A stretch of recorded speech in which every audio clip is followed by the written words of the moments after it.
NASA was run by former Nazi Wernher von Braun, who was beholden to the US government for secretly importing him into the country via Project Paperclip, as were the dozens of other Nazis who joined him to work as rocket scientists, all of them with a good reason to keep a secret.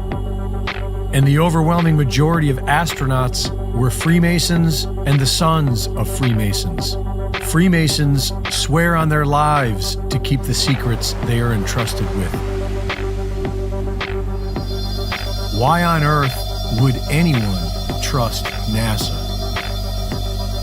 If the moon landing was real, it would have been a miraculous achievement because NASA was failing at every level of the mission and did not believe they would be able to achieve their goal. In 1967, Government Inspector Thomas Barron testified before congressional investigators that the Apollo program was failing. 6 days after his testimony, he was killed with his wife and child when a train crashed into his car. Astronaut Gus Grissom held an unauthorized press conference where he criticized the program and said it would take another 10 years to fly to the moon. 5 days later, he was killed on the job. Gus Grissom's last words were, "How are we going to get to the moon if we can't talk between 2 or 3 buildings?" Hey, how are we going to get to the moon if we can't talk between 3 buildings? I can't hear that thing you're saying. Jesus Christ. But how are we going to get to the moon if we can't talk between 2 or 3 buildings? Moments later, the Apollo 1 command module caught fire. Astronauts Grissom, White, and Chaffee. Several key members of the Apollo mission resigned just months before the mission. NASA had several problems to solve. Problems with communications, the rockets, and the lunar module. But one of their biggest obstacles was deadly radiation. In order to reach the moon, one has to pass through what is known as the Van Allen radiation belt. And NASA announced in 2014 that this was still a problem when they launched an unmanned spacecraft to try to solve it.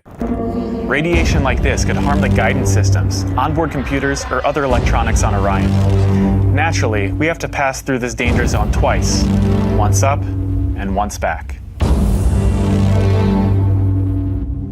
But Orion has protection. Shielding will be put to the test as the vehicle cuts through the waves of radiation. Sensors aboard will record radiation levels for scientists to study. We must solve these challenges before we send people through this region of space. Aside from the Apollo moon missions, no one has ever gone past the Van Allen radiation belt. The Apollo moon mission had no protection against the radiation, and astronauts don't even seem to know about it. Any ill effects from the Van Allen radiation belts? No. Now, I'm not sure we went far enough out to encounter the Van Allen radiation belt. Maybe we did. The belts are 1,000 miles to 25,000 miles above the Earth. Then we went right out through them. According to NASA, we can go no higher than low Earth orbit. Plan that NASA has is to build a rocket called SLS, which is a heavy lift rocket.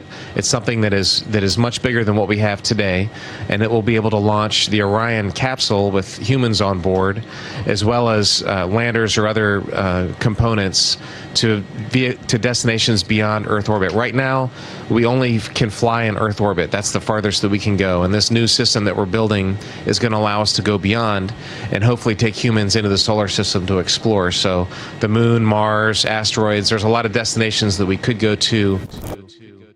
In the documentary film, a funny thing happened on the way to the moon. The 3 astronauts of Apollo 11 are seen in low Earth orbit, figuring out how to stage a fake image for the camera. This film was recorded when the Apollo 11 was said to be nearing lunar orbit, and we can see and hear them manipulating the shot to make the Earth appear to be thousands of miles away, when in fact they have blacked out the inside of the craft and are blocking off the window facing the surface to make it look like the Earth at a distance.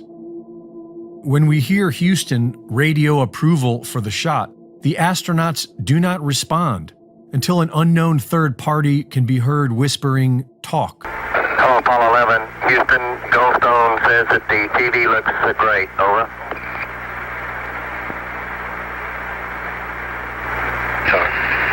Okay, Roger. The astronauts are told they are being pre-recorded and edited for a subsequent live broadcast. Buzz Aldrin explains how they shut out the sun to achieve the illusion of the one window being the Earth in the black of space. And with direction from Houston, they get it to look right for the camera. We then hear the portion meant for the public, with Neil Armstrong claiming to be 130,000 miles from Earth and describing a single camera pressed up against the window to achieve the shot. But in the unedited footage, we see objects passing between the camera and the window. We see a work light in the dark. And finally, when they are done with their hoax, the final few frames reveal the truth. Protecting humans in this radiation wasn't the only problem. The high-end Hasselblad camera had no protection against radiation, and there is no explanation as to how it was able to take photographs in negative 200-degree weather with a constant bombardment of cosmic radiation. And the pictures themselves are full of anomalies. According to the official story, the only external light source was the sun. But in all these photographs, there appears to be only artificial light, hot spots, and fall-off areas, when it should be as bright as a desert on Earth. And if the sun were the only light source, then all shadows would run parallel to each other. But in these photos, shadows either run perpendicular to each other, proving multiple light sources, or in others, the shadows are divergent, proving a single local light source. Shadows created by sunlight have a sharp edge. Shadows created by artificial light have fuzzy edges. Even the camera expert from Hasselblad agrees that these photos were shot using artificial light sources. Yes, it seems like he's standing in the spotlight. And I can't explain that. That escapes me. Why?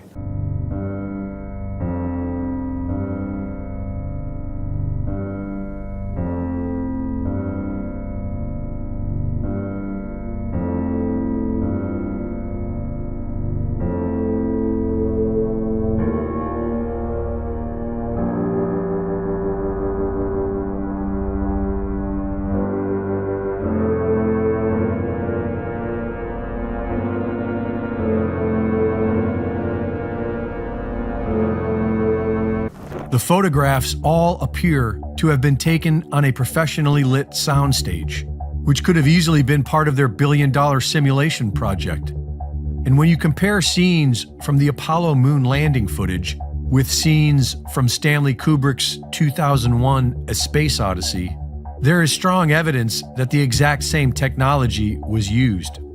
In the late 60s, a state-of-the-art front projection system developed by Scotchlight allowed Kubrick to simulate expansive backgrounds by projecting them onto a large screen made with small glass beads.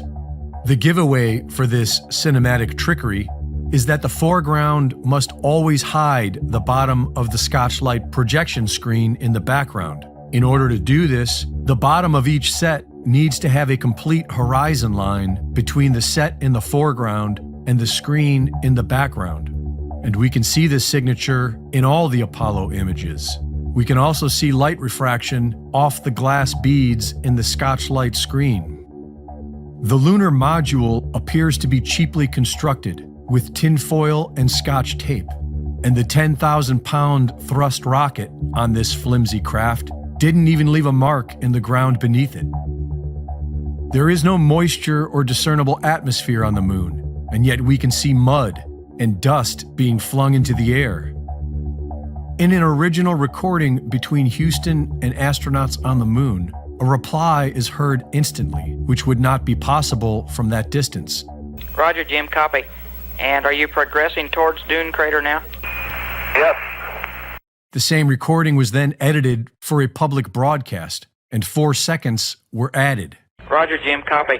And are you progressing towards Dune Crater now? Yep. And when they supposedly left, There was no visible flame on the lunar module, even though hypergolic fuel visibly burns in a vacuum. And we never hear the 140 decibel rocket engine which the astronauts are sitting on top of. 30 feet down, 2.5. Picking up some dust. 4 forward. 4 forward. Drift into the right a little. Good. Okay.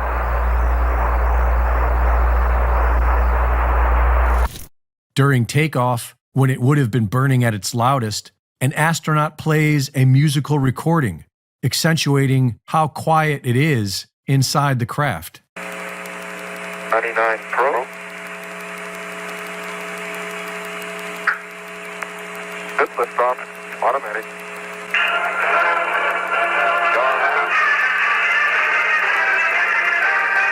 We've been unable to track it down. I mean, we don't know where this telemetry data ended up, and we don't know what path it may have taken. So, unfortunately, I'm afraid I can't really give you much of a clue as to where this data ended up. All the world's a stage, and all the men and women merely players.